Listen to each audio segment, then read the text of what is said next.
Antes da batida embaixo. De boa.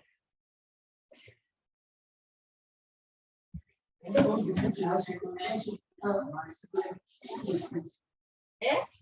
Já chegou em instantes, nós como receber de ofício. Sim. Nunca tive uma evolução mais.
You're more comfortable sitting down.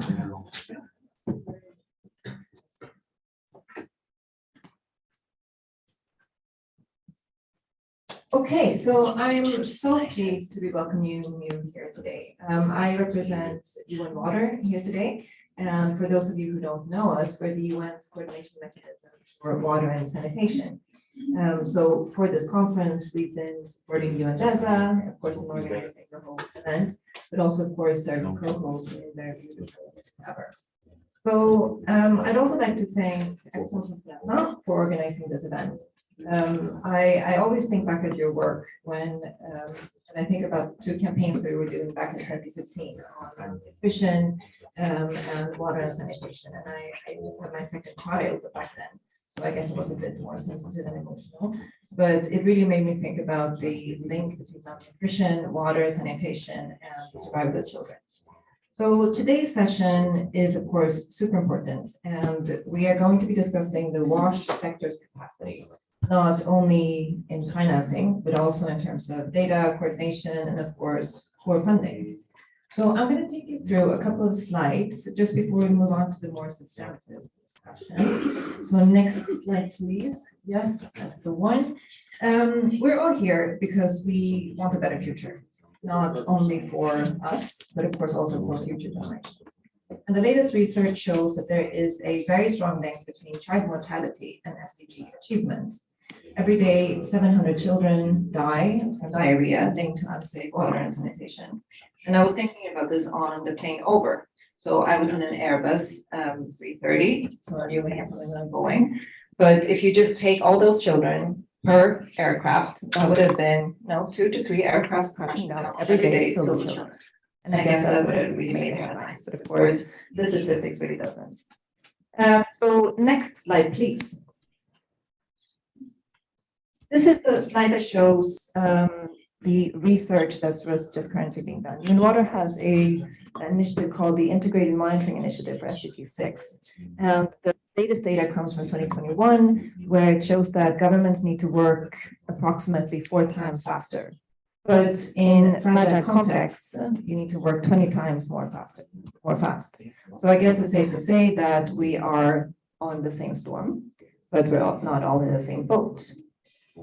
We need to accelerate, we need to shift gears, and this conference is not an end in itself, it's actually a starting point. And I don't know if many of you have been following all the commitments being made, or if you've been too busy on side events, but yesterday I was taking notes, and just the commitments that were coming out from that session, I mean, they're incredible. Japan announced this initiative for water-related disasters, Nepal announced an initiative for wash planning, so it's really great to see the momentum coming down. So next slide, please. Okay, so just before we move on to the agenda, I wanted to show you this because the World Water Day campaign this year has been around motivating children and individuals to take action, doing something small. So we went from the kind of big commitments that this conference is trying to achieve to trying to inspire individuals that you don't need to do anything big, you just need to do something small. So when we started talking to schools about this, we thought that, some would be engaged. We have many schools around the world that are really engaged with World Water Day. But the response that we got was just so massive. So children started folding these little origami birds. And I have with you that you can take at the end of the event. And they all put their own commitment there. And it's amazing to see. We thought that we would get a couple of hundreds maybe when we asked them to send them to the conference. We got 8,000. I don't know what to do with all these birds. So we have 8,000 children who have made their own commitments. And it's everything ranging from, I'm going to save water, I'm not going to waste it, I'm going to turn off the tap. And of course, you see the discrepancy between the kids growing up in fragile contexts and the kids growing up in countries like France. My child is from France, so, he would, I'm not going to wear jeans anymore. That's really good for him. Yeah. So I wanted to just read you one of these because it really moved me. So this is a little boy from Ghana, and he walks to fetch water every day before school. He misses out on school. He doesn't get good grades. It's really hindering his education. And he's not talking about this in this bird. So I read it because he was interviewed for a story. I'm going to read it out to you. And he says, "We need water to survive. The governments must provide water in every part of Ghana because some children die because they don't have safe water to drink, cook, or do other stuff. My name is John DeVries Assan. I am 13 years old. I pledge not to waste water. I will not leave the tap on when I brush my teeth, and I will not throw clean water away." So I think that I want to end with that and just take you through the agenda. But I think that if John can make this type of commitment, then so can we. So next slide, please. This is the agenda for the event. We're going to start with a roundtable talking more about the problems, and then we're going to move into roundtable about solutions. Then we watch RoadMap's call to action, some exchanges, and concluding remarks. Next slide, please.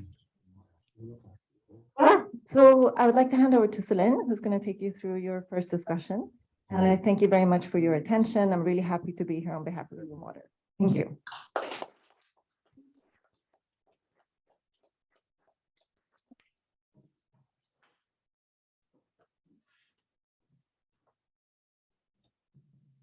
One, two. Okay, perfect.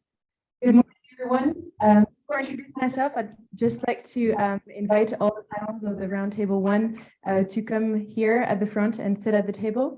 So Alyosha, Antonio, Martina, and Pablo, if you can come forward. Thank you so much.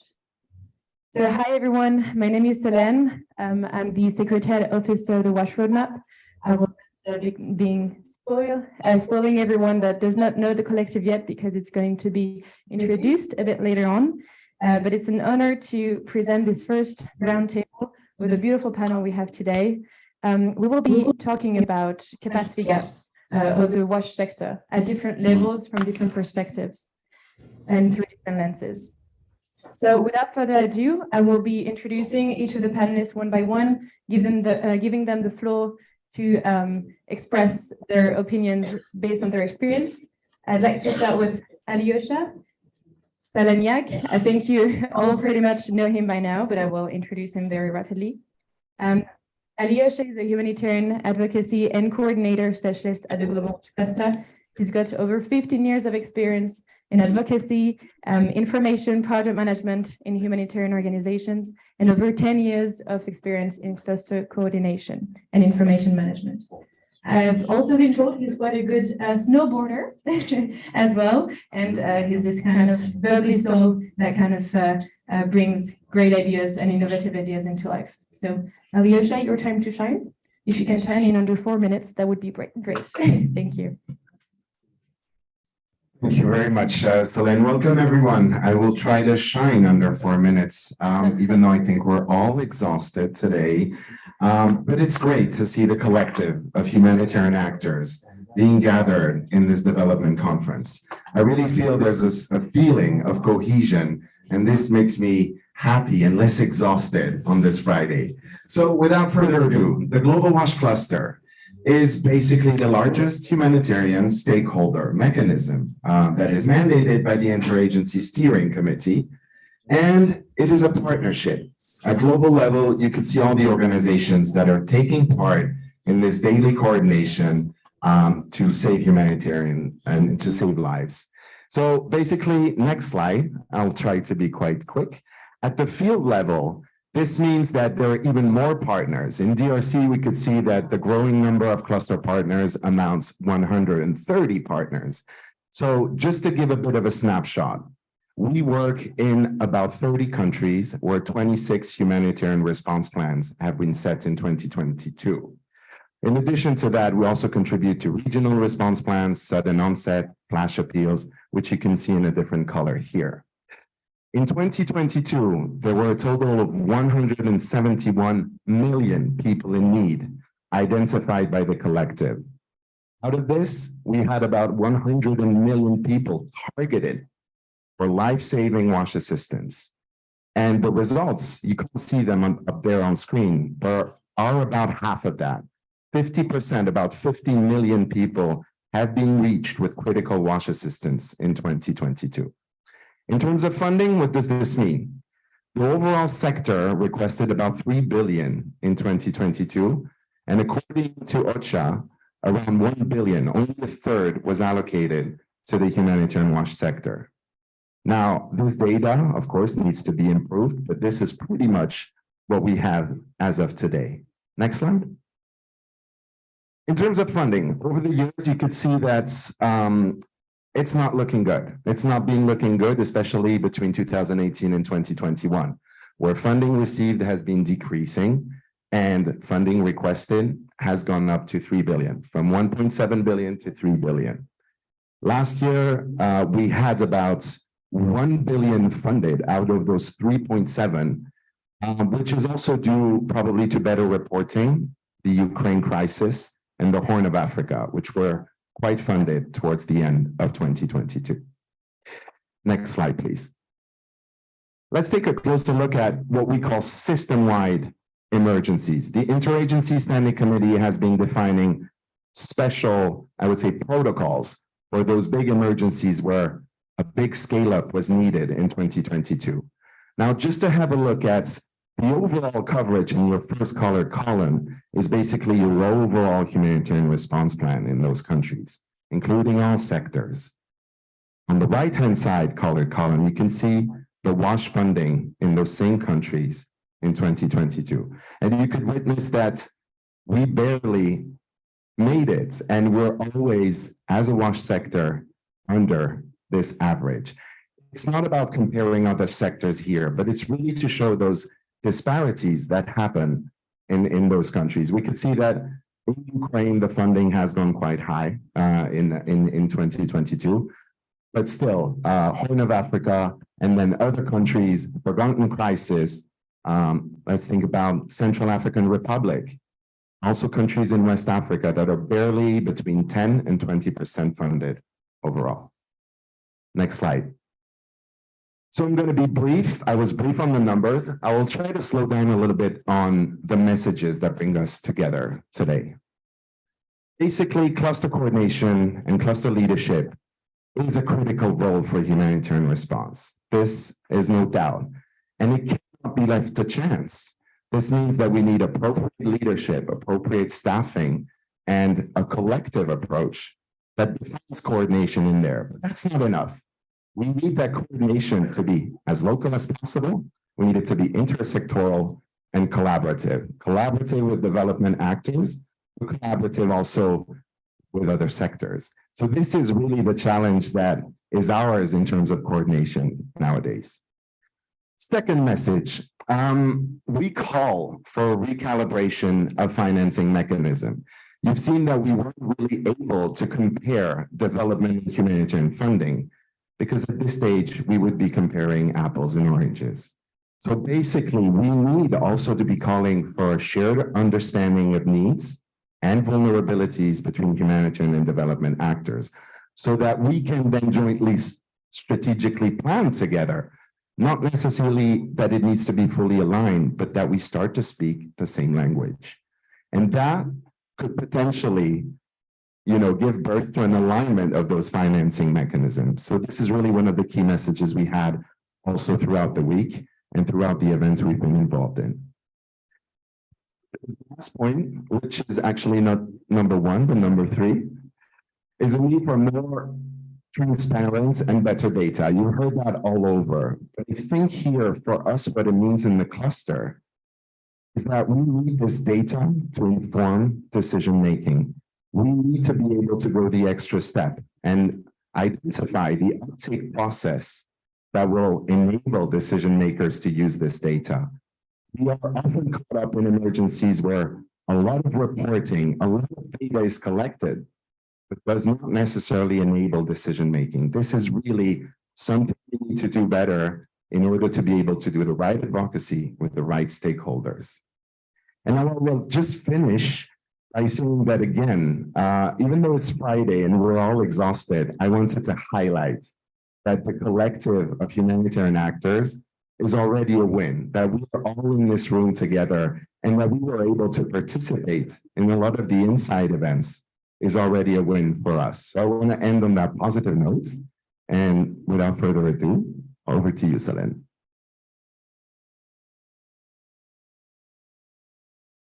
Thank you very much, Alyosha, for those global trends and for this very positive ending message, and also for offering some solutions actually that could be inspiring for the second roundtable a bit later on. I'd like now to stay at a very global level and invite Antonio Torres to the floor. Antonio is from the International Organization for Migration. He has over 20 years of experience in the WASH sector, and he's been working at the IOM for 12 years now. Antonio, you're now based in Geneva, in Switzerland, at the IOM HQ. You work as the leader of WASH interventions on the field globally, meaning in 62 countries overall.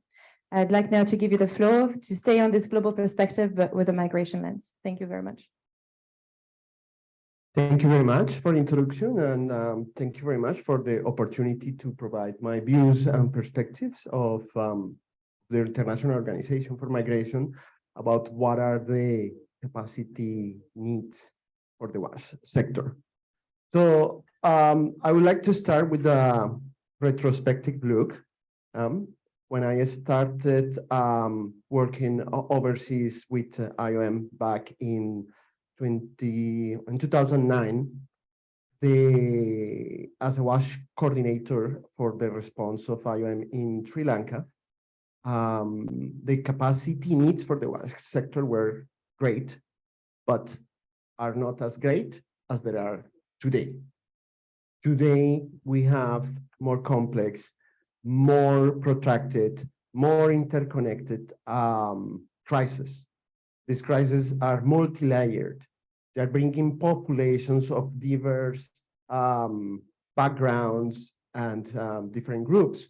We have crises that are involving refugees, IDPs, economic migrants, climate migrants, victims of trafficking, and etc.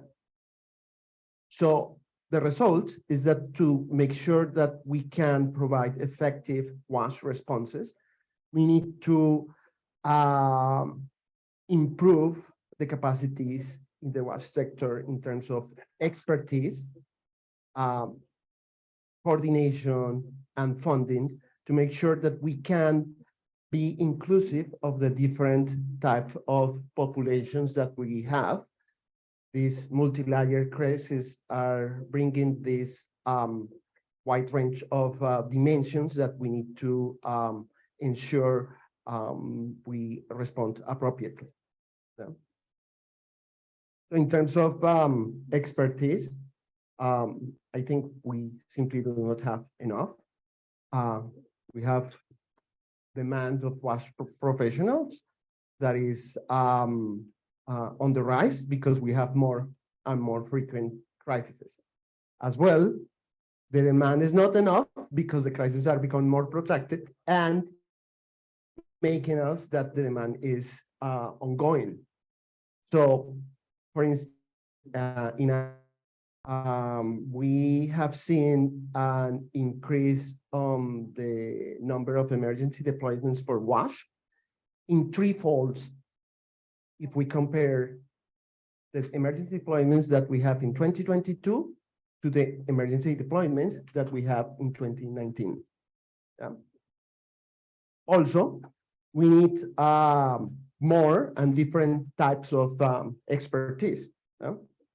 The crisis, as I said, are multi-layered, becoming more complex, but also are becoming more prevalent in urban context.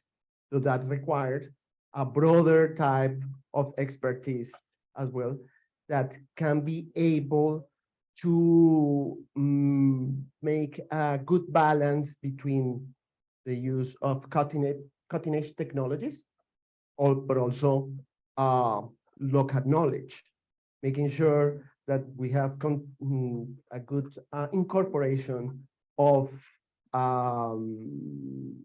environmental sustainability, energy efficiency, and climate change resilience. Yeah? And also with the lens of these multi-layered crises and the diverse populations, we need to ensure that our WASH professionals have a very good understanding of inclusion and protection aspects. So last year I was in Ukraine, and we were struggling very much to try to find right expertise that was able to support the repair or the quick repair or rehabilitation of the complex water infrastructure that is in Ukraine, because that infrastructure is interconnected with heating systems. And we didn't find WASH expertise that were familiar with those type of those systems. It was quite difficult. Also, we need more funding. I mean, it's evident that there is not enough funding to meet these needs of expertise and improve our response capacities. Yeah? As I said, we need more staff because we need different needs of expertise. We need also more staff and more global teams or regional response teams because we have more emergencies and we need to respond timely. And also we need more specialization between each area of expertise. So equipping all this pool of WASH experts that are needed is definitely beyond the investments that are being currently being given to them to the WASH actors. Yeah. I would like also to take another example from IOM. We have a project in which we run a help desk. It's the Global Solar Water Initiative project.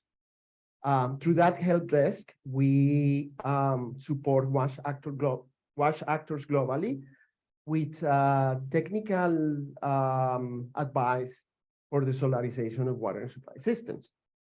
So what I want to say is that in that help desk, we have seen an increase of 36%, an average annual increase of 36% of the number of requests that we're receiving, seen over the 7 years of the project life.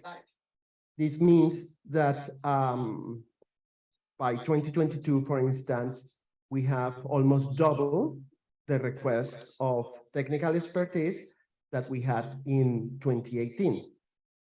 For me, this is an indicator of the growing needs in terms of capacity building, but also is an indicator of the great gaps that the WASH sector is having in terms of technical expertise. Yeah? And lastly, we'll finalize all these multi-layer processes require a more inclusive coordination. Yeah? And from the perspective of the International Organization for Migration, we've seen that migrants are not consistently included in maritime coordination platforms. Yeah, and if we want to achieve water and sanitation for all and contribute to SDGs and also make sure that the human right to water and sanitation is fulfilled, we need to improve in that area and try to make sure that we are inclusive. Thank you very much.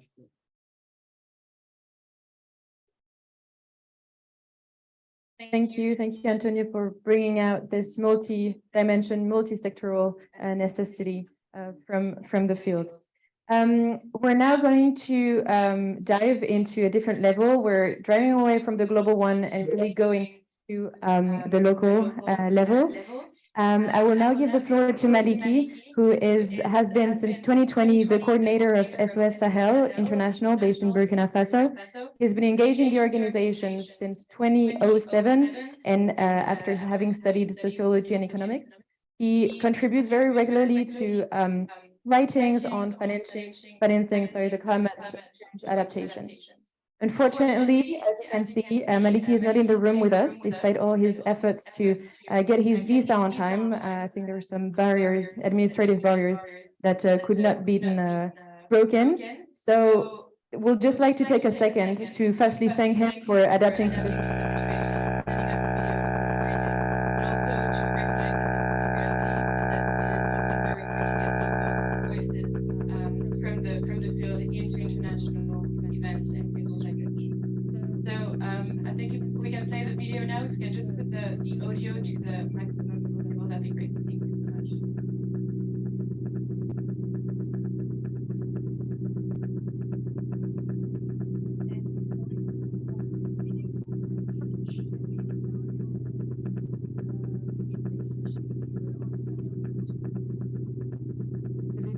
And for the ones that are on Zoom, you can also click on the interpretation button to get the translation into English.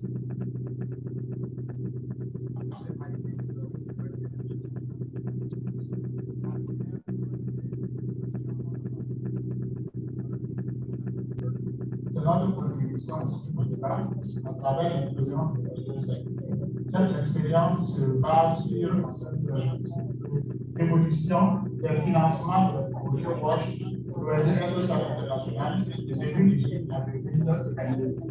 les 5 dernières années.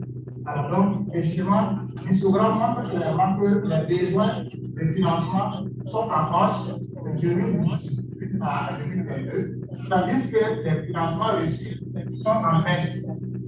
D'accord. Donc, devant cette baisse tendancielle des financements reçus, les acteurs locaux du secteur Watch lancent un immense appel aux bailleurs de fonds pour en fait le renforcement des capacités techniques et financières des acteurs Watch pour en fait l'accélération du développement durable à travers les messages clés suivants. Le premier message porte sur le renforcement des capacités techniques à travers les formations techniques adaptées, les échanges d'expériences et les transferts de technologie. Le deuxième message, c'est la consolidation de partenariats à travers des résultats locaux et internationaux. Le troisième message, c'est l'allègement des procédures des bailleurs de fonds pour prendre, en fait, rendre les financements beaucoup plus flexibles. Le quatrième message est d'établir un lien fort entre le développement humanitaire et la cohésion sociale. Sur ce, nous allons effectivement nous montrer quelques réalisations effectivement du secteur Watch en fait par l'ONG SOS à l'international. La première image montre effectivement l'image d'un château au niveau d'un point où nous sommes ici au village. La deuxième image montre en fait l'utilisation de robinets dans les salles de soins, effectivement, au niveau du centre de formation sanitaire, au niveau des tarifs. La troisième image montre l'utilisation d'une latrine familiale par un bénéficiaire. Et la quatrième image montre une image de sensibilisation des élèves autour d'une latrine collective pour en fait l'utilisation, une bonne utilisation et un bon entretien des ouvrages. Je vous remercie.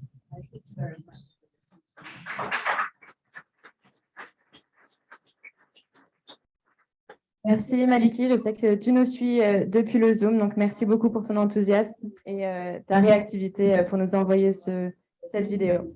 Switching now back to English, we are going to stay at the local level and are actually going to stay in Burkina Faso as well, but back into the room. I'd like to introduce you all to Martina. She's a WASH cluster coordinator in Burkina Faso. She's got over 50 years of experience in the WASH sector. Le secteur de WASH et surtout dans l'Afrique subsaharienne et les Sciences Po Paris et dans l'environnement et dans le développement durable. Especially your experience since you've been, I think, over 4 years in Burkina Faso continuously, which I think is a rich and rare experience as well. So thank you very much, and the floor is yours. Thank you very much, Solène. Pour ma et je sais aussi de voir mon collègue Maliki de Burkina Faso. On a un autre collègue qui va parler. Merci de nous accorder la place au Burkina parce que la situation en Burkina, c'est très critique. Et pour ceux qui étaient là et qui le connaissaient, et le Burkina avant savent que la situation devient tellement difficile et dans les 3 ans, les personnes déplacées internes ont augmenté.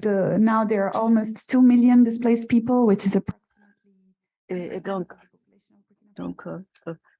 pour le Burkina Faso, la situation devient encore d'autres PDI et des alertes et la réponse, la capacité de réponse est très faible. Alors, nous avons donc des PDI qui viennent des zones rurales. Donc, j'ai écouté Antonio et bien des choses que Antonio a dit. Il parlait de l'Ukraine, mais bon, c'est tellement. Nous avons donc une crise urbaine et nous avons aussi des défis urbains. Mais alors, des réseaux, les PDI ne sont pas, ils sont avec les communautés. Alors, ceci pose un problème de communauté haute. But Burkina Faso people are really very nice and very kind and very welcoming. So there has been a lot of generosity from the host communities towards the IDPs coming. But now they're becoming really saturated. The houses are so full. Like every family has been hosting 3 or 4 other families. So now tensions are really starting to raise in the recent months. So the challenges are really huge, and decreasing. So Burkina Faso crisis really exploded in 2020, and that year we managed to have some media attention on the country, and we managed to have a little bit of funding coming to the country.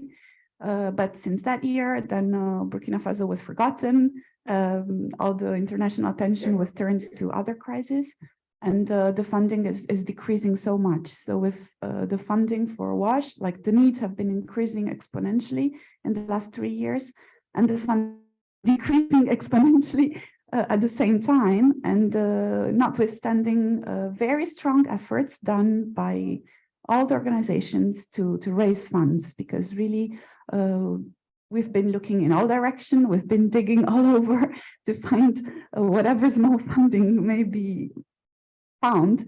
And the WASH cluster is monitoring sector funding, and even the number of donors has been multiplied by 3. So now we have like 45 different donors that are funding the WASH sector, but the contributions are so small. So many of these funding are like small foundations or private initiatives, little NGOs from developing countries that are supporting. We have decentralized cooperation. We have a lot of initiatives. So the partners are really trying to look all over for funding, because the big funding is missing, really the big funding is missing. And WASH is not the priority of many donors. So this is really, really challenging for us. The good point is that we are doing a lot of progress on the nexus, and we have been able to mobilize development funding to complement the humanitarian funding gap, which is so huge. So of these 45 donors that we have, I can say that maybe less than 10 are really humanitarian donors, and all the rest are coming from like different nature of actors of different natures, donor of different natures. So this is something we're really working on the funding part. So to have both contributions from humanitarian donors and development donors. And in the implementation part too, because this is extremely important. Burkina Faso was a very poor country even before the crisis. And there is a strong like mixture of pre-existing problems with new problems. There was pre-existing very low rates of access to water and sanitation, which are being aggravated by the humanitarian crisis, and they're being aggravated by the climate change as well. And so also the urban setting, we cannot keep working in this urban setting with humanitarian solutions, and the crisis is becoming protracted. So we need sustainable solutions. We cannot keep doing water tracking for years and years. And there are some towns in Burkina Faso. So I've been there for 4 years, and we've been doing water tracking for 4 years. So it's really a problem. It's not only a funding problem in some places in Burkina Faso, the hydrogeology is very complicated. So even we've had 20 negative boreholes in some places where we are trying to move towards more sustainable solutions, but we have, technical problems, and so capacity needs are there. We are moving towards solar solutions to have more resilient systems, to decrease dependency from fuel because of the security situation. Fuel is not being delivered to many towns, so there is fuel gaps. And there are attacks on water points too. So we just have like a concentration of problems. We had 58 attacks last year to water points, including 3 attacks in 3 big cities. So the water network of the city was attacked. So this is really with critical impacts on the population of the whole town.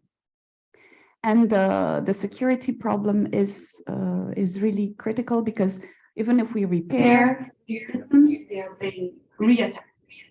So we have, it's in the strategy of the armed groups. So the public utility is really struggling for the continuity of the service because we are missing peace, like Amar Country was saying a few days ago.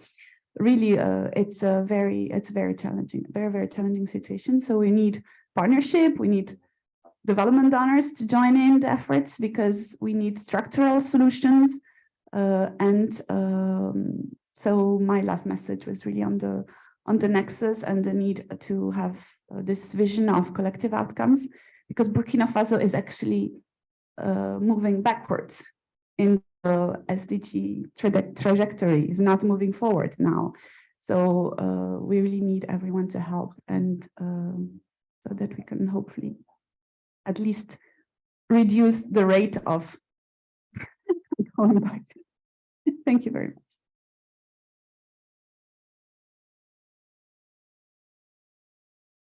Thank you, Martina, for your alarming messages, which I believe we all hear and agree with.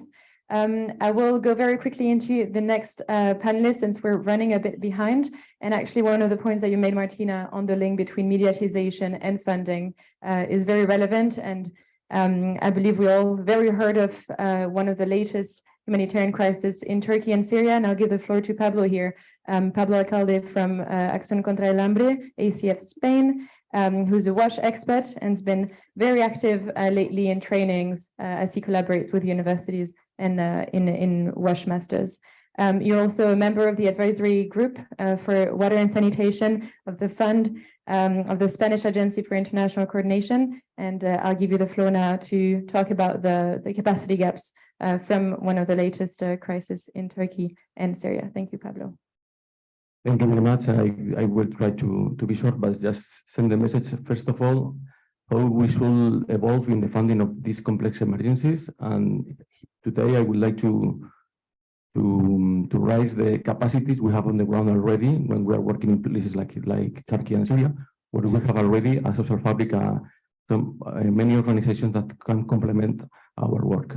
So in terms of the figures, I think you are already aware of the magnitude of this emergency. So we are covering a big area. We can go for the next slide, please. So in these emergencies, as Antonio mentioned before, we cannot have enough staff and enough expertise to cover all the areas. We're working in Hatay, we're in Karaman, but as well in Adama, and in Syria, where we're already present in Aleppo and Hama. But in Syria, we already work with the internal capacity. We already work with the water boards, and there are strong technical skills on the ground. So just to complement these technical skills and to speak or to learn to speak the same language when we're speaking about projects and outcomes. But we have this expertise on the ground. In the case of Turkey, we will present there working on nutrition project with Support to Life. We didn't have this expertise. Let's go in the next slide. But we make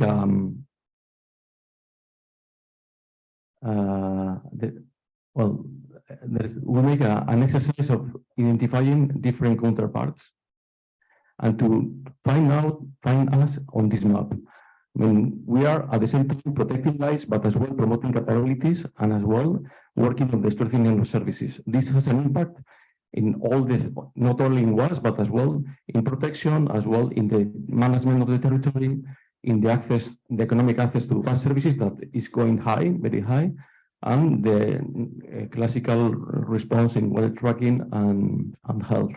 So we need to know which are us, where we are in this map, which are the capacities and the organizations that are written on the ground, and how to complement it. This is about coordination, but as well is about to be flexible funding, because we are working through the leadership of these communities inside, these organizations inside. So sometimes the leadership on the strategy should be, we need to find a synergy, and the orientation of the proposal may change because there is very interesting solutions that are reaching huge coverage of response that are based on this internal leadership.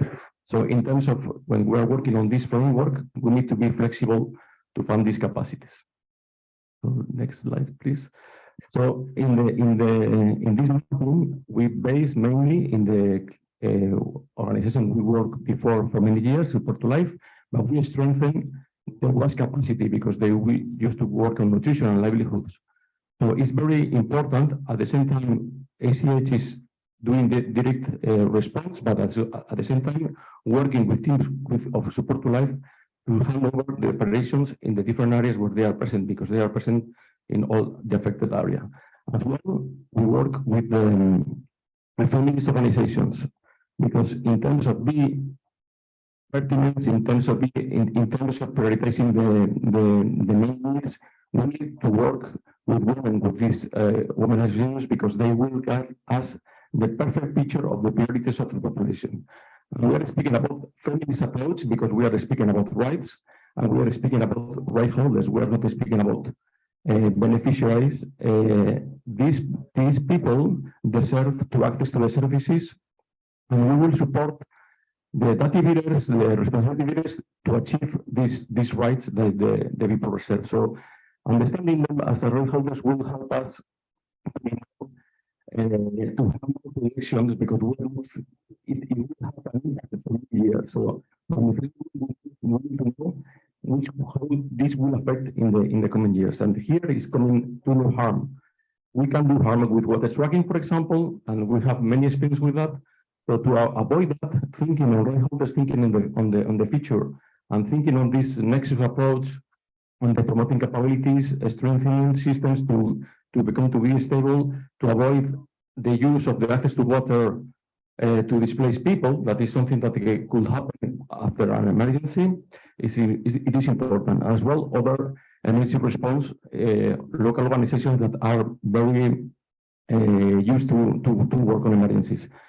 And sometimes as well, I'm finishing. When you said about Ukraine, for example, we found the same problem.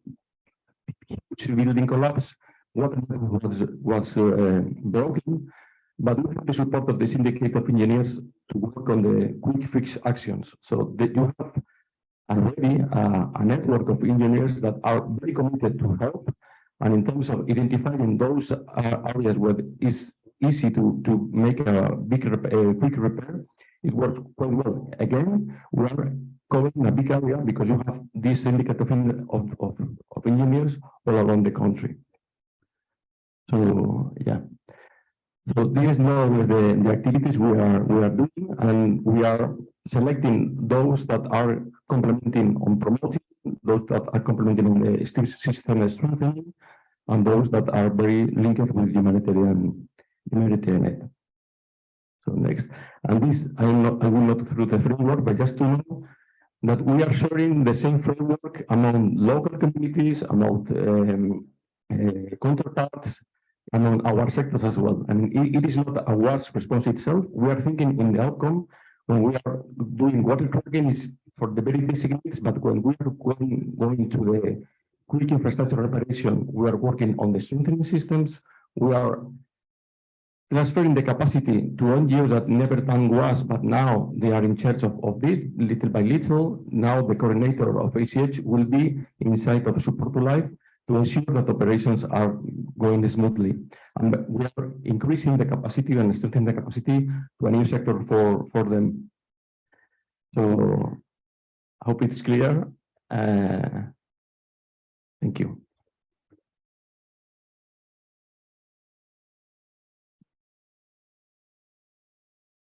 Thank you very much, Pablo, for this last presentation on capacity gaps. And who says problem says solutions. So we'll now invite my panel to leave the floor. Everyone but you, Antonio. It's your lucky day. You get a second round table. And I'll give the floor now to Marie-Laure Vercambre from the French Water Partnership.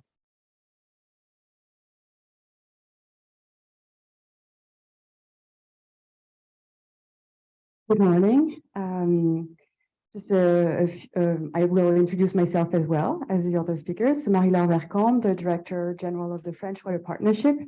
The French Water Partnership is a nonprofit that gathers about 200 members. They're all French, but all working internationally, all very concerned by the water challenges of the world. And we do have a working group working specifically on crisis and humanitarian emergency situations. So yes, it is our pleasure to moderate this second roundtable. And I will now invite the speakers to join us, please. So I will ask Franz Rojas, please. And I will introduce him as he walks to the table. Franz Rojas, you're the Director of Water and Sanitation of the Analysis Division at the Development Bank of Latin America, CAF. You're leading business intelligence and the inception of design of water and sanitation projects, knowledge management and the international water agenda. You also chair the Water Finance Coalition that comprises more than 60 international, regional, and national public development banks. And so they already are at the table. We also welcoming Valérie Besch, where she please join the table. We have more speakers than at the first round table. So Valérie comes from the Adour-Garonne Basin Agency, which is one of the 6 basin agencies of France. And Valérie is in charge of institutional relations and international cooperation for the agency. We also welcomed Laura Lefloc at the end of the table over there. Laura is advocacy officer at Secours Islamique France. Islamic Relief France. She's in charge of the organization's policy influence and in France at the international level related to the promotion of the human rights to water and sanitation.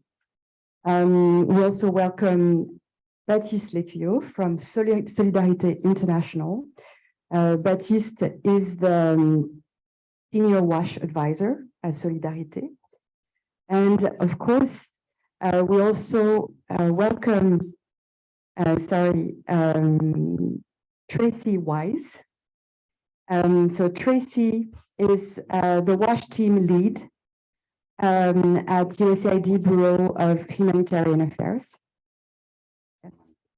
And I think, yes, and of course, we have Amandé Ouedraogo from Solidev, coming from Burkina Faso. Yes. And we still have the pleasure of having Antonio Torres from the International Organization for Migration. So 7 speakers. We're going to try to go straight to the point. And I will start with the donors. I will start with those who fund the answers to the challenges that have been presented in the first roundtable. And we'll start with you, Tracy, by asking you how BHA, one of the biggest donors, how do you answer to those challenges that were introduced in the first roundtable? And how do you maybe rationalize the aid that you're providing?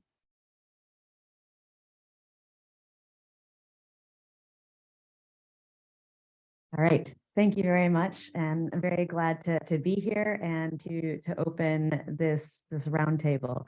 And it's the Bureau for Humanitarian Assistance within USAID, and very pleased to be here to talk about both BHA's work, but also the larger work of USAID and the US government. And so first, I want to say that all the challenges that were discussed in Roundtable 1 are fortunately or unfortunately very familiar. That I don't think there was any big surprises or challenges that we haven't seen very directly ourselves as a donor, and really appreciate the very clear presentations and challenges that were put forward. I do think that as the US government, we've made some really positive advancements recent and in the last year or so in regards to some of the issues that have been raised. So for instance, in June, we had the White House Action Plan on Global Water Security, which was announced, which is the first USG-wide, first White House level action plan that has been done in this space. And one of the big points of success in that, for those of you who have not read the entire thing, is that it actually explicitly mentions humanitarian populations and the importance of reaching humanitarian populations in terms of equity and in terms of being able to achieve SDG 6. So this is a nice example of where previously that hasn't been nearly as clearly laid out and recognized, and that's very high level sorts of documents that are now in doing this. As well, we launched the Global Water Strategy, or we refreshed our USG-wide Global Water Strategy in October, which also now has the Strategic Objective 4, which really has changed to be much more inclusive of humanitarian work, fragile work, conflict, and WASH working together. And so these are really high level documents that very much call out and give a space for us to demonstrate where we have coherence with humanitarian and development programming, what our humanitarian programming is doing in a way that hasn't been represented previously. So I think these are really big achievements. And we really have been working to try to have increased coherence across USAID. We recognize this in particularly because 80% of the countries in which we work, we have, they're either in crisis, they're recovering from crisis, they have smaller issues going on. And when I say we here, I'm talking about USAID, not just BHA. And so we have multiple programs. We have development programming, we have humanitarian programming, which may be in different parts of the country. They have different funding mechanisms. And so we really have been making a very large effort to have more coherent and coordinated programming across USAID programming, and that we really proactively coordinate much more at the Washington level across bureaus. This doesn't solve everything. I'm not saying that this increased coordination has been able to de-silo funding, right? There's definitely more to do, but we really have made some very significant advances. On kind of some of the funding questions that have come up, at least for the Bureau for Humanitarian Assistance and USAID, we actually have increased the total dollar value of funding to WASH consistently year upon year. We recognize that this has not been the case for the sector as a whole, and we recognize that the amount of increased funding has maybe not kept pace with the increased level of needs, but we have continued to prioritize WASH, and it is one of our top sectors when we look at programming. So we do continue to really emphasize the importance and try to be a good donor in funding this sort of work. When we look at what these projects that we're funding are, what's happening at the country level, for instance, we have been supportive of durable solutions. We view things like water trucking as a last resort. That's not what we want to see. We are supporting the transition of IDP camps or host communities to piped water supply, recognizing that the costs for those sorts of activities are shorter. If, yes, there's more investment up front, but ultimately we are having to spend less. We have really embraced the solar pumping. The Global Water and Solar Initiative that Antonio mentioned earlier has been a big project for 4 or 5 years now. And so we are really trying to recognize, how do we do durable solutions? How do we look at the longer term and these complex emergencies, these complex crises? And on the development side, we have crisis modifiers. They are becoming much more common, much more built in to the programming that our development colleagues do to really enable them to pivot a little bit more. We have some really exciting things, I think, at the global level. So BHA, we developed a research and capacity building agenda that we've done kind of several events and announced about. And, you know, there is this very clear part of capacity building in there that we have several initiatives. We're both trying to draw attention to where we think the capacity gaps are and how we want to address them. And we have been putting money into them, things like the Global Water and Solar Initiative. There's a master's program in the Middle East that USAID has funded the development of. And we expect to continue to do more of this and try to really communicate our strategy very clearly to the humanitarian and larger WASH community. USAID announced yesterday as well a new mechanism that's aiming to further increase the coherence to really provide more flexible funding across humanitarian and development. So this is also something we're very excited about, the Fragile Waters mechanism that we will look at to kind of exclusively try to address the space as well. So overall, you know, I think we need to see how these things go. We need to see whether they deliver the results and whether we are then able to provide a case to scale them up farther. But I am really excited about the solutions that we have forward and how we're addressing these gaps. But also want to recognize that this is not something we can do alone. I think it's come up very clearly and consistently that there needs to be coordination. There needs to be commitment across a wide variety of donors. This is definitely not something that BHA or that USAID can solve. Nobody wants us to solve it on our own. And so we really look forward to working with the community as a whole to address these barriers. Thank you very much. Franz, you're going to talk to us about a different aspect of funding. You're going to talk about innovative finance and specifically about blended finance. So I think here with you, we're going to zoom on resilience, preparedness, maybe reconstruction, funding. I mean, I'll leave the floor to you, but you're going to speak about other aspects of funding of the WASH needs. Yeah, thank you very much, Marie-Laure. Yeah, I'm going to speak about the complement of donations. So it's about financing and loans that are coming from international finance institutions and others. But I think we all know, especially in this room, that we are not on track to achieve SDG 6. So we need to increase substantially the financing. Some regions say it's about 3 times or 5 times to 5 times the current historic investment. For instance, we conducted a SCAF study for Latin America, and we have found that we need to increase in the region by 3 times the current investment. So we need resources, financial resources from everywhere, from donors for sure, but also from financing institutions. The next slide, please. I'm going to focus on blended finance because I think it's an interesting structuring approach.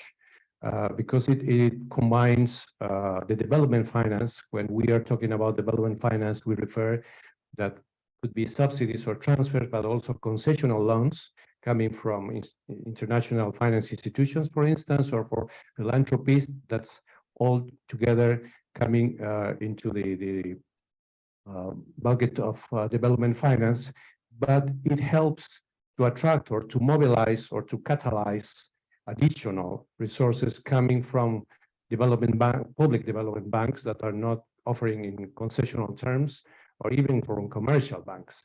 But we have seen that commercial banks or even national public development banks are not aware of the WASH sector, or they seem that they see that the water sector is too risky, or they prefer to invest in more profitable sectors. So the idea is that the international finance institutions and also the philanthropists and donors, everyone who knows about the water sector, can attract them by sensitizing, giving advisory and others.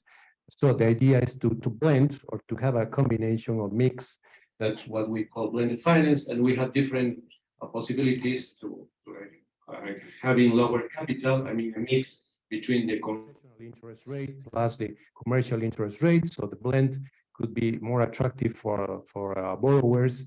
Also, we can provide guarantees. That it's another way to reduce the cost of capital. For instance, CAF is working in Brazil, in Rio de Janeiro, and we are going to provide guarantees to the national public development bank in order to reduce the interest rate, for instance.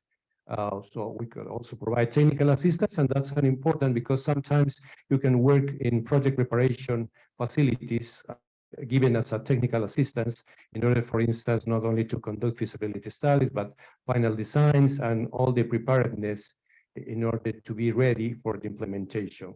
So these are mostly coming from subsidies. For instance, CAF has a project pre-investment facility with non-reimbursable resources, but we have spent around 20 million in the last 4 years, and we are going to do more.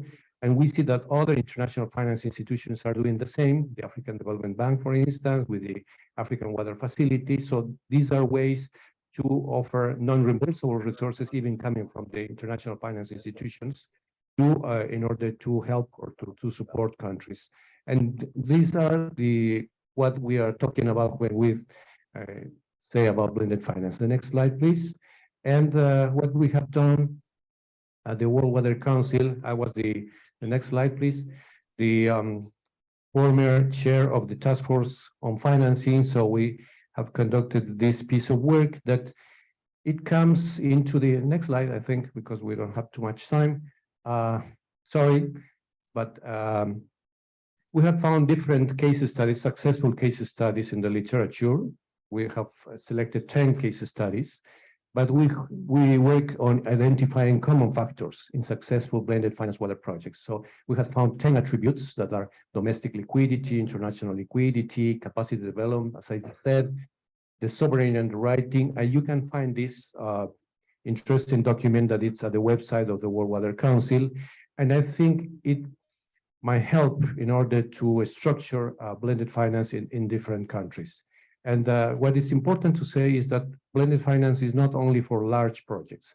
We can find blended finance also in small projects, even in off-grid projects or on sanitation sites, for instance, by the ways of attracting microfinance institutions, for instance, in this. So I think it's quite interesting, this instrument. It's not the only instrument, but I think it might help. So that was the idea to share with you. So thank you very much. Thank you very much.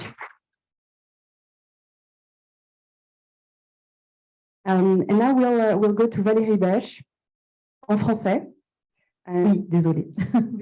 You can put your translators, your earrings. I mean your. Mettre de côté, c'est peut-être plus facile. Valérie, vous allez nous parler de ce que les agences de l'eau ne sont pas les organismes qu'on attend d'habitude quand on parle d'humanitaire. Vous allez nous parler rapidement de cet outil que vous avez développé, justement pour pouvoir faire quelque chose en cas d'urgence. Merci. Merci à vous de me donner la parole, puisqu'effectivement, en matière d'intervention d'urgence, les agences de l'eau françaises sont des colibris, mais on sait que la part des colibris, ça compte aussi. Effectivement, pour créer ce dispositif d'urgence, les agences de l'eau françaises ont dû intégrer dans leur programme d'intervention un OVNI, c'est-à-dire quelque chose qui ne répond absolument pas aux autres manières de travailler nos interventions et nos financements en matière d'eau. Que ce soit dans les projets qu'elles financent dans leur bassin, sur le territoire national ou à l'international, on travaille sur du temps long. Et là, il a fallu s'organiser pour travailler sur du temps court, ce qui est complètement différent de notre quotidien et de la manière dont on travaille.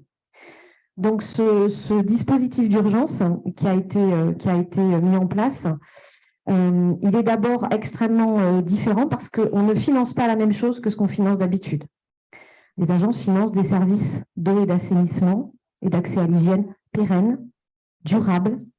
Or là, on se donne la liberté de financer des kits d'urgence, du raccordement provisoire, du citernage, c'est-à-dire des choses qui sont complètement originales par rapport à ce qu'on a l'habitude de financer.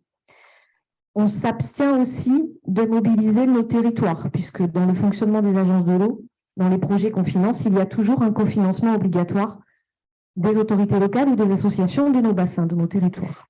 Là, on s'en affranchit, on y va tout seul, entre guillemets. On a aussi créé un dispositif qui nous permet de décider vite. Les politiques publiques en France, ce n'est pas forcément des politiques publiques rapides. Là, on ne soumet pas les projets à nos instances. Il n'y a pas de phase de concertation et de décision dans nos instances traditionnelles. C'est le directeur général des agences de l'eau qui signe les aides. Donc, on est en capacité d'être très rapide dans la décision. Autre originalité, alors que chaque agence, voilà, comme l'a dit Marie-Laure, il y a 6 agences de bassin en France, alors que chaque agence a sa stratégie à l'international, sur le dispositif d'urgence, on y va toutes. C'est les 6 agences systématiquement qui sont mobilisées. Il n'y a pas une agence qui intervient toute seule. Donc, on intervient à 6 en concertation extrêmement étroite avec le ministère de l'Europe et des Affaires étrangères, qui n'est pas forcément notre interlocuteur habituel sur nos sujets, mais avec qui, effectivement, on valide les interventions. C'est un mécanisme qui est cadré financièrement, donc on peut mobiliser jusqu'à 1,2 million d'euros, les 6 agences, et on intervient dans le cadre de catastrophes naturelles majeures, dans des pays où les populations sont particulièrement vulnérables. Donc, pour être aussi très, très efficace et très équitable aussi dans la manière d'intervenir, voilà, on a cadré le type d'intervention. Voilà, la dernière mobilisation, on en a parlé tout à l'heure, c'est dans le cadre des séismes en Turquie, Syrie, que le dispositif a été activé. Nous sommes en train d'instruire les dotations financières pour intervenir sur ces zones-là. Voilà, je pense que je n'ai rien oublié. L'idée, c'est que voilà, même dans des systèmes extrêmement cadrés, on est quand même capable, quand il y a une vraie volonté politique, d'organiser des systèmes extrêmement agiles, réactifs, qui permettent d'accompagner les ONG et les institutions qui travaillent dans ces contextes. Voilà, merci de votre écoute. Thank you very much. Very exciting to hear about the possibility of unplanned funding. Je vais passer à Amandé. Nous sommes dans l'obligation de vous demander d'être très rapide pour les intervenants qui restent. Nos excuses, on a accumulé un petit peu de retard. Amandé, vous allez vous exprimer en français aussi? Oui, en français. En français. Est-ce que vous pouvez nous dire quels sont les enjeux de localisation? Vous allez vraiment nous parler d'autre chose, des enjeux de localisation et nous dire comment ils répondent aux besoins du secteur et si la localisation est un gage de résilience justement du secteur. Je vous demanderai d'être rapide dans votre réponse. Merci. Ok, merci bien. J'aimerais voir un peu plus de temps pour parler, mais comme c'est coincé, je vais aller à l'essentiel. Merci bien. Ok, il faut dicter sur les enjeux de la localisation dans l'intervention humanitaire au Burkina Faso. Cela sous-entend que c'est l'implication des acteurs locaux pour apporter de la réponse.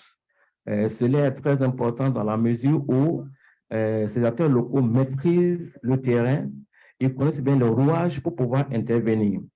Aujourd'hui, vous voyez sur la carte, par exemple, tout ce qui est foncé, en bleu foncé, c'est des zones où on ne peut pas y accéder. C'est enclavé, on ne peut pas accéder si ce n'est pas par le vol UNAS, qui est aussi très insuffisant pour amener les acteurs sur le terrain. Par contre, s'il y a des acteurs locaux, les fils des localités qui sont impliqués, on peut facilement intervenir. Voilà pourquoi l'importance d'impliquer les acteurs locaux dans l'intervention humanitaire afin d'apporter la réponse comme il se doit à la population qui en a besoin. OK. Ici, par exemple, vous voyez, là, c'est une dame qu'on a formée dans une localité qu'on appelle Pensa pour réparer les forages. Donc, c'est dit que voilà comment est-ce que nous avons trouvé la résilience pour toujours continuer nos actions, même s'il y a des difficultés. OK, on peut continuer. Voilà. Ici, par exemple, comme toujours, comme de solution, vous voyez, ici, ça, c'est le truc en jaune là, c'est un tricycle qui amène de l'eau à la population. C'est-à-dire que on met de l'eau dedans, c'est pratique et rapidement, on peut aller servir de l'eau lorsque le camion citerne ne peut pas arriver. Voilà ce qu'on utilise au trucking pour trouver la solution afin que l'eau soit desservie aux enfants qui en ont besoin. Aussi, on a besoin aussi de la flexibilité. Il y a des projets dans les localités où on ne peut pas accéder, par exemple. Nous demandons la flexibilité des partenaires pour pouvoir essayer de reconvertir le financement là, en notre activité en fait, pour continuer. Et aussi, on a besoin que les acteurs locaux soient renforcés afin que nous ayons une capacité logistique pour pouvoir apporter la réponse comme il se doit. Il y a aussi les acteurs locaux, souvent ils sont mis à marge, oui, parce que simplement ils ne sont pas professionnels, mais on a la capacité, tout l'important de l'impliquer et aussi avoir la capacité afin que nous ayons ce pouvoir-là pour pouvoir intervenir. Et aussi, je termine pour dire qu'il faut donner de l'assurance, prendre des assurances afin que la population puisse quand même essayer de servir. Ici, c'est l'autre trekking avec l'UNICEF, avec un gros camion qui est dans une localité, il n'y a pas de forage, il n'y a pas de paiemage, parce que tout est saboté par les groupes armés. Donc, comme réponse, voilà, c'est le camion citerne qui dessert de l'eau à la population, oui, avec tous ces bénéfices que vous voyez. Merci beaucoup. Et vous pourrez échanger après, hein, bien sûr. Antonio Torres, maybe on migrants, a few words on migrants, on migration specifically. Can you tell us quickly what the IOM has developed as specific tools to answer the needs of migrant populations? Thank you very much. I'll try to be quick. I had my opportunity to talk before as well. So, yeah, addressing the needs of WASH for migrants is challenging. No? You know, the nature of migration, transient, there are legal and social constraints to access to migrants, including stigmatization, and also migrants generally try to hide in their journey because they have some risks that makes them vulnerable, no, to abuse or to exploitation. So one of the tools that we have tried to strengthen to make sure that we can access better to migrants is on data. So we have tried to, for instance, improve our data collection to link human mobility patterns with water scarcity. So we have used the IOM displacement tracking matrix to map water points that are used by pastoralist communities in West Africa in the transhuman corridor.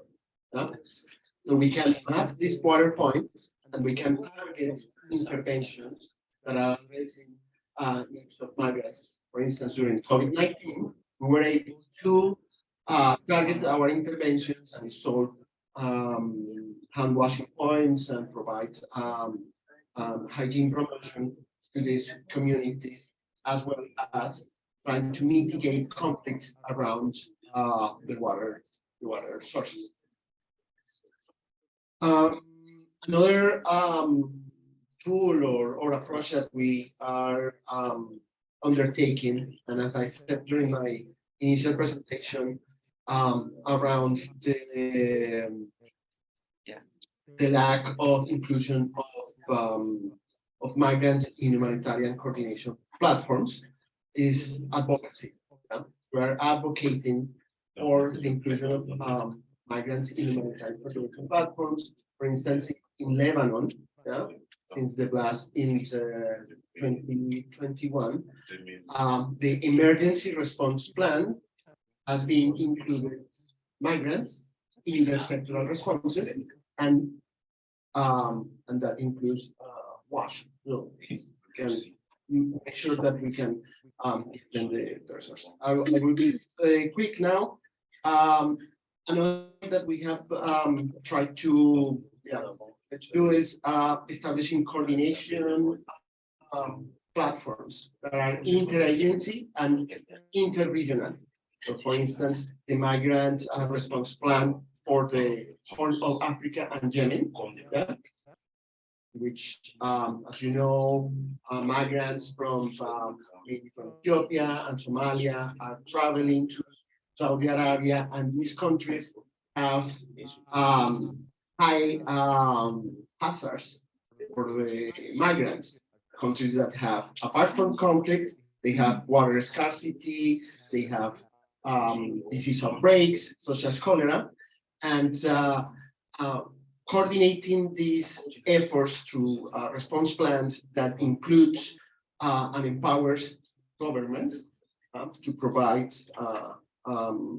solutions to migrants is a way to make sure that we can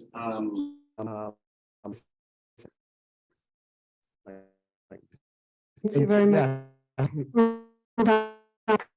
And just a few concluding words. Yes, 2 minutes. By Baptiste Lécuyer or Laura Le Floch, you both work on the nexus, the humanitarian and development nexus. Yes, can you please Sure. quickly explain how the nexus answers maybe the gaps? Okay, so I will be brief. That's good because I'm also quite tired.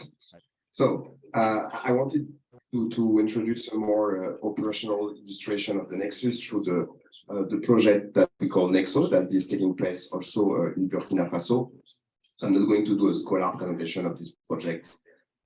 Just very briefly to put a bit of background, it's in 5 areas of intervention of Burkina Faso that are quite affected by the security, the degradation of the security situation there.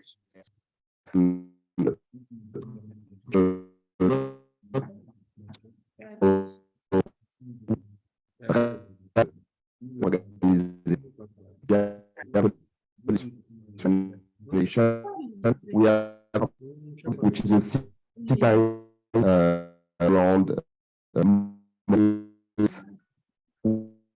with the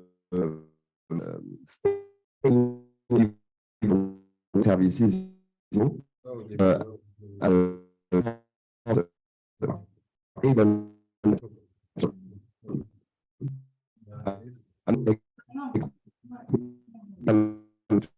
people that are in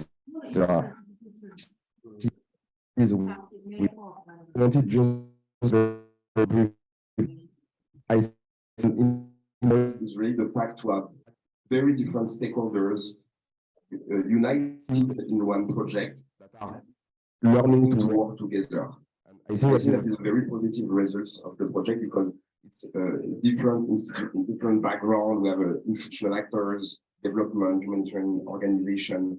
They have different working culture, different ways of working, and I mean, I think it's very interesting to have them together and understanding how we can reach common objectives and how we can share a common language to reach these different objectives. I'm sorry, Baptiste, we have to be very short. We can continue the discussion after about the Nexus. Thank you so much, Baptiste. And Laura from Secours Islamique France, I will ask you to go straight to the point with your key messages. And I mean, you have 2 minutes. Thank you, Camille. Merci. Je vais parler, I will switch in French. Je vais profiter de la traduction interprétariale. Donc oui, le Secours Islamique France met ici en place des projets multisectoriels suivant l'approche du triple nexus, urgence, développement et paix. Et nous constatons effectivement les résultats concrets, positifs de cette approche, mais aussi les limites auxquelles nous sommes confrontés, plus déjà parlé, surtout du fait du manque de financement flexible, de qualité suffisant auquel nous sommes confrontés. On a un projet multisectoriel sur 4 ans, Somalie, dans la zone de Kismayo, financé par la BN.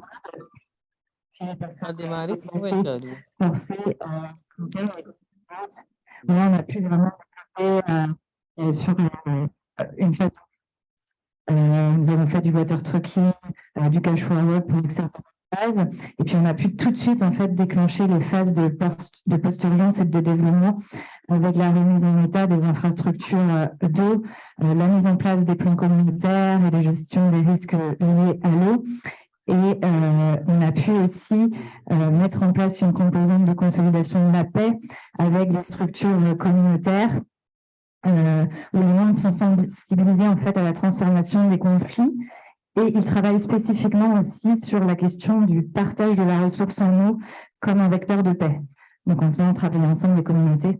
Donc ce que l'on retient en fait de cet exemple, c'est que le fait de pouvoir penser les interventions sur le long terme, en même temps dès la réponse d'urgence en fait, c'est essentiel pour ancrer la durabilité des actions, contexte de crise et prévenir les conséquences des chocs à venir. Donc, les financements suffisants à nouveau, comme nous l'avons dans ce projet, sur plusieurs années, flexibles, qui conjuguent ces interventions d'urgence et de plus long terme, ne sont pas encore suffisants. Voilà, il faut plus de financement de ce type qui soit suffisant, plus systématisé. Un deuxième point important à retenir, c'est que voilà, la bonne mise en œuvre de ces projets doit impérativement s'accompagner aussi de la médiation régulière avec toutes les parties prenantes, de la participation active des communautés. On en a parlé avant. Il faut aussi pouvoir le savoir-faire local pour adapter les services au contexte et pouvoir garantir le partage des ressources en eau sur le long terme. Donc là aussi, le fait d'avoir des financements durables, c'est essentiel. Dernier point sur lequel je voudrais quand même insister, c'est que la mise en place de cette approche Nexus demande aussi ce type de financement, parce que nous sont des contraintes très fortes sur les terrains en situation de crise et de fragilité. Nous avons parlé des difficultés d'accès à certains terrains. On a aussi des difficultés d'accès à certains matériaux qui sont parfois interdits dans certaines zones, des difficultés d'accès parfois à cause de certains embargos. Une autre contrainte, c'est bien sûr le rétrécissement de l'espace humanitaire, avec la multiplication des obstacles au déploiement de nos actions, l'insécurité grandissante pour nos équipes sur le terrain et l'augmentation des risques pour les populations civiles. On a parlé des attaques sur les infrastructures hydrauliques. Les États doivent impérativement appuyer les acteurs humanitaires à ce sujet pour protéger l'espace humanitaire. Donc ça, c'est quelque chose qu'il faut rappeler.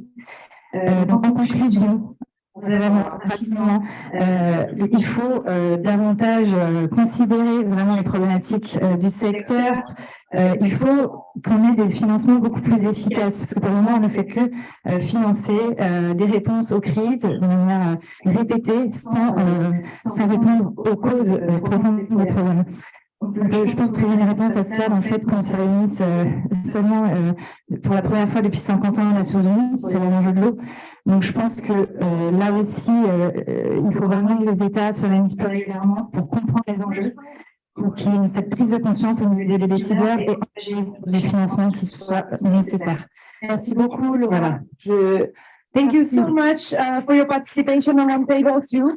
We have given a great picture on the needs, the challenges, but also the solution. And now it's time for political action. So I'm so honored to bring to the panel now two ministers, the Secretary of State, Mr. Christian Frutiger from Switzerland. Please come to the panel. And the minister also, friends, Madame la ministre Bérangère Couillard, ministère de la Transition écologique. Please welcome to the panel. And just to give a quick word of introduction, I'll welcome to the panel Mr. Marc-André Binsley, Head of WASH of the Swiss Corporation. Thank you. So, good morning, everybody. I'm not going to speak as the representative of SDC, but as the very proud co-chair of the WASH RoadMap. The WASH RoadMap is a collective initiative of the WASH sector. We decided that we need to reform the water sector. That has been initiated originally by the Global WASH Cluster. The leadership has been given over to the sector, and there has been an election. Agencies have been elected. Save the Children, Claudio De Ola is the other co-chair, and the SD. And one of the important thing we have done, that's all the members we have, and one of the most important activity we have had until now has been to prepare a call to action, because we wanted our voice to be heard in New York during the UN Water Conference.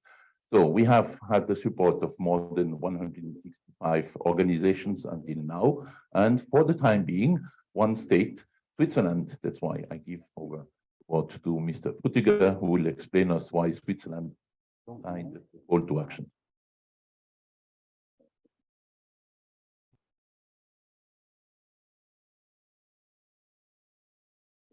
Okay, thank you very much. Madame la Ministre, ladies and gentlemen, well, that's been an amazing discussion, I have to say. And unfortunately, I think we both have to go back to the main building into the official speeches. I personally would have enjoyed staying a little bit longer with you and discuss a few of the things, you know, like blended finance for WASH is really something we should dig into, and there are a number of very interesting areas you've touched on. Yes, the world has come together, or is coming together, first time in 40, 60 years to finally talk about water and put it back on the agenda. And we do this at a point where we have raising conflicts literally almost anywhere in the world, including in Europe now. We have gigantic climate change challenges, and we have increasing WASH emergencies. At this rate, we're going to be, well, nowhere near the fulfillment of the 2030 agenda. And it's in this context where the WASH call emerged out of the roadmap in 2022. 165 organizations already. Switzerland signed up to it, and the call really is about asking for more coordination, more investment, building resilient systems, and really in support of the most vulnerable. He also asked the UN Secretary General to appoint a special envoy on water and sanitation. It keeps on being forgotten, and really ensure a robust mechanism for this, you know, dare I say, orphan SDG number 6. It's also an important call to actively promote the implementation of international humanitarian law, and also relating to the protection of WASH personnel and WASH installations in time of armed conflict. We actually, Switzerland even co-chaired an area meeting of the Security Council on this topic. So international humanitarian law, you know, a reminder for us as governments is that we took the obligation under the Geneva Conventions to respect it and to ensure respect for IHL. So it's a reminder to us, and I deliberately say it because it's your job, the civil society, to remind us that, you know, this is our duty. Switzerland decided to sign the call to action because it will make a big difference for the WASH professionals, and it will make an even bigger difference for the beneficiaries of the ground. So this is why we moved forward, and we'll be looking forward to being joined by other governments in this endeavor. We heard you talk about the triple nexus. So we are living the triple nexus in Switzerland. We've actually put the humanitarian and the development cooperation and the peace teams together. We exercise this a lot on water, where we're working with humanitarian activities, with development cooperation activities, and with water diplomacy, transboundary water diplomacy. So we're really trying to live the nexus and to bring the funding streams together. Water for peace, we've heard in the main building, water is peace. Now, and I'd like to conclude on that, we don't have to wait for transboundary or local community cooperation to actually achieve peace. We can also just stop conflicts. And maybe you know, we've gotten used to being working in armed conflict as the new normal. It actually is not. The new normal should be to live together peacefully and be able to tackle these gigantic challenges which we are seeing: climate change, extreme weather events. There are enough other problems of this world.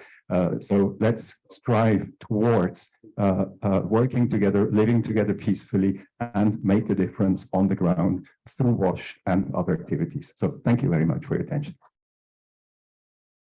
Thank you so much, Mr. Minister, for being the first state to be engaged together with the WASH sector. Thank you so much. And now I'm leaving the floor to Madame la Ministre Bérangère Couillard to present us also the engagement of the French government toward resilient WASH.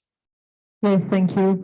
Et vous pouvez aussi parler. Je peux parler français. Mesdames et messieurs, bonjour à toutes et à tous. Je tiens tout d'abord à remercier Action contre la faim et toutes les ONG qui sont partenaires pour l'organisation évidemment de cet événement qui est organisé en parallèle et qui permet vraiment de mettre en lumière un enjeu urgent qui sont les besoins d'accès à l'assainissement et à l'hygiène dans un contexte de fragilité, de crise et de violence.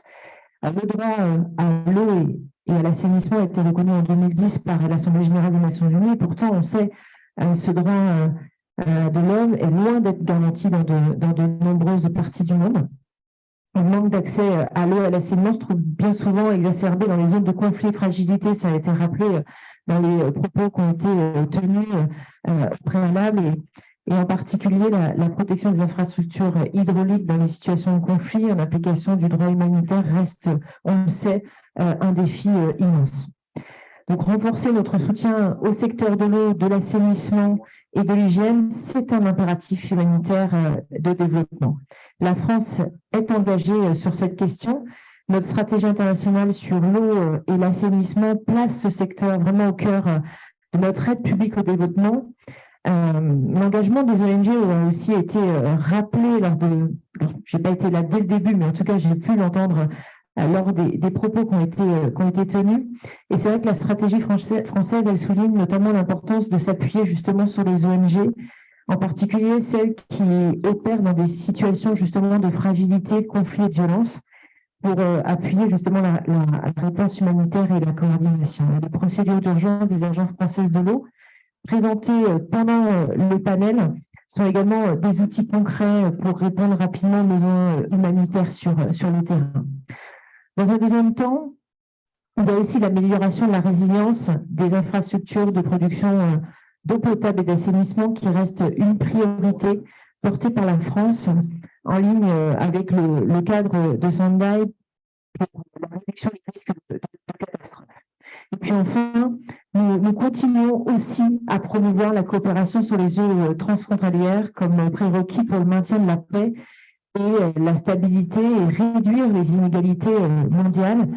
Cela doit passer par l'accession et la mise en œuvre mondiale des conventions des Nations Unies pour l'eau de 1992 et également de 1997.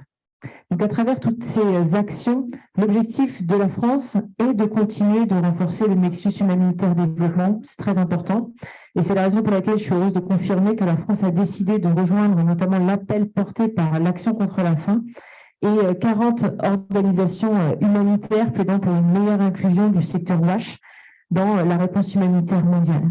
Et à travers cela, nous appelons aussi à l'amélioration de la cohérence des actions dans le secteur de l'eau pour une meilleure gouvernance mondiale, en particulier à l'échelle onusienne. La première étape passera par la nomination rapide d'un envoyé spécial sur l'eau auprès du secrétariat général des Nations Unies, pourvu d'un mandat clair et transversal. C'est ce que nous demandons. Voilà, je vous remercie. Merci beaucoup pour votre engagement autour de cet appel à l'action.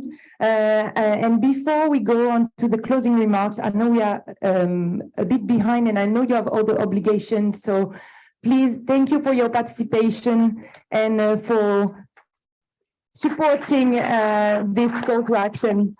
I just wanted to acknowledge as well Mr. David Poinard, who is the CEO of Fondation Veolia, who kindly rearranged his presentation and thankfully left the floor because of time constraints.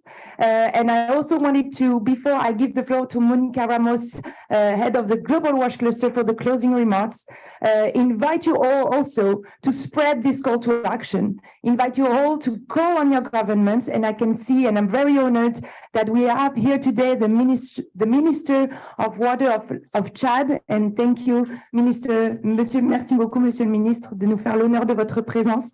Et j'espère que vous pourrez être le premier pays africain à rejoindre le call to action. We invite you to sign the call to action and to be part of this collective movement with us. And now, without further notice, please welcome Monica Ramos, who I think most of you know, but as I was saying earlier, she's the head of the Global WASH Cluster. Thank you, Monica. Thank you, Camille. Good morning, bonjour. I'm getting my voice back for many of you that see me struggling the entire week, keeping my water close in case I need it. It's great to be here today, and I think we've had a really exciting session. I was taking notes throughout. I don't want to focus on the problems. I want to focus on what we identified as solutions. And I'm going to get you engaged. What was something that came out?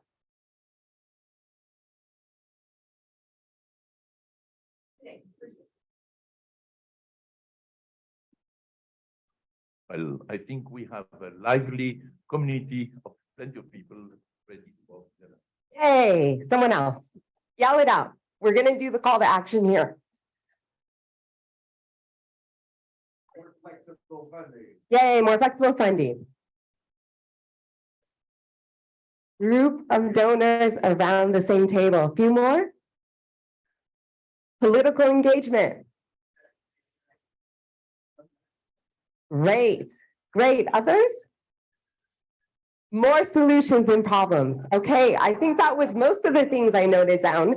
I also really appreciated the concept of transferring technical solutions, capacities, skills, member states, political will, financing, nexus.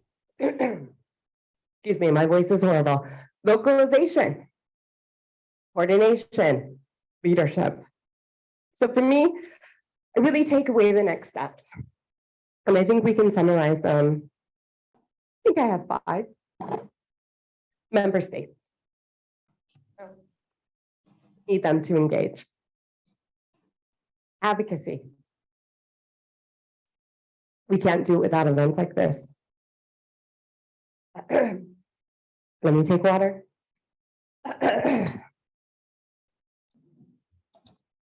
The need for shared responsibility, right? It's all of our responsibility. Replicating good practices. The nexus, we saw great examples today. And also following through. We need to follow through with our commitments. So, joined up action, collective outcomes, coordination, and leadership. We heard a lot of that today, and I want everyone to stand up. I won't make you dance. On the count of 3, everyone yell out 1 to 2 words how you feel walking away from today's event. 1, 2, 3. All right. Thank you so much. I'm so sorry for my voice. I wanted to make it interactive. And for those online, I hope you had fun too. Thank you so much, Monica Ramos. Thank you, Monica, for this very alive concluding remarks. We are putting now on the screen the QR code that will actually lead you to the call to action who David was supposed to present point by point, but because of time constraint, we didn't have the opportunity. But thank you also for all our participants online. I saw that you are numerous also, so thank you very much. Thank you also for ACF team and RoadMap team for making that event happen. A lot of support, so thank you very much. And thank you all for being here today, being supportive of the WASH sector, the WASH humanitarian sector. I hope we all leave this week of New York with more energy and more strength to fight the challenge ahead of us. Thank you all, and have a great last day of the UN 23 Water Conference.